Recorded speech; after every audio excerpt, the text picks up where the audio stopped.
Энэ нөгөө хагас ээж орлонгийн чинь 45,340 гэр оролт юм байна шүү дээ. Тэгэхээр би юу гэж суух гэдэг нь барилга хот байгуулалтын яамтайгаа яаж хамтарч ажиллаж байгаа юм бэ?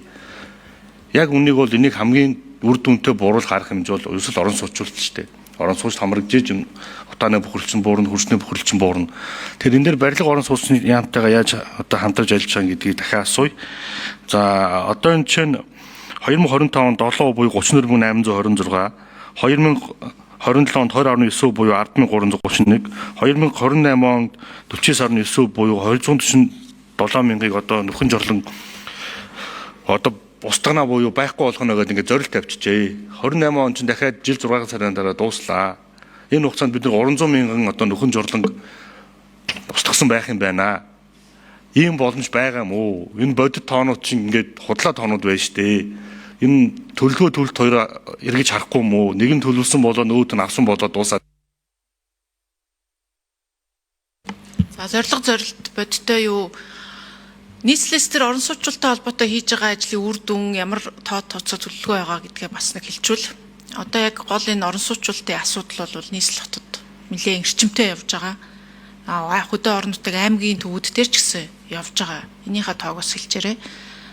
Бодит байдал дээр нөхөн жорлонгоо зөвхөн одоо юу гэдгийг 13 аргачлалын дагуу био нөхөн жорлон руу солио явах юм уу? Үнэхээр гүйцэж гин үү гэдэг дээр 8 номер руу хэдүү?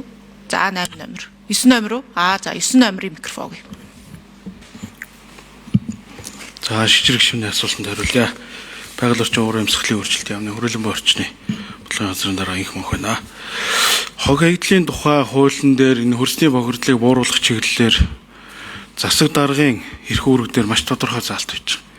Энэ хөрсний бохирдлыг бууруулах хүрээнд стандартын шаардлагагүй нөхөн жорлон үе шаттгаар бууруулна гэж. Энэ хүрээнд бид 21 аймаг болоод нийслэлийн засаг даргын тамгын газар засаг даргаас бол одоо 2028 он хүртэл энэ стандартын шаардлага хангахгүй нөхөн жорлонгоо хэрхэн шийдэх юм бэ? Ямар үе шаттгаар явах вэ гэдэг байдлаар нэг үрчлэн наривчсан төлөвлөгөөг нь нэгтгэсэн. За энэ хүрээнд бол одоо аймгийн нийслэлээс бол нөхөн жорлонг бол 2025 онд тэдэн хуваар 2026 онд тэдэн хуваар гэдэг юм уу. Энэ бүх мэдээллүүдээ ирүүлсний үндсэн дээр бид мэдээллийг нэгтгэн гаргасан.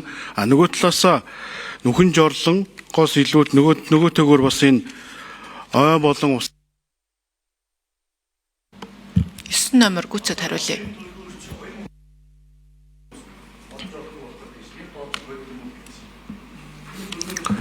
Энэ юм байгаа. Манай гаргасан төлөвлөгөөгөр бол 2028 он гэхэд одоо байгаа стандартын шаардлагагүй нөхөн жорлонгийн 50.7%-ийг бол стандартын шаардлага хангуулна гэсэн ийм л төлөвлөгөө байж байгаа.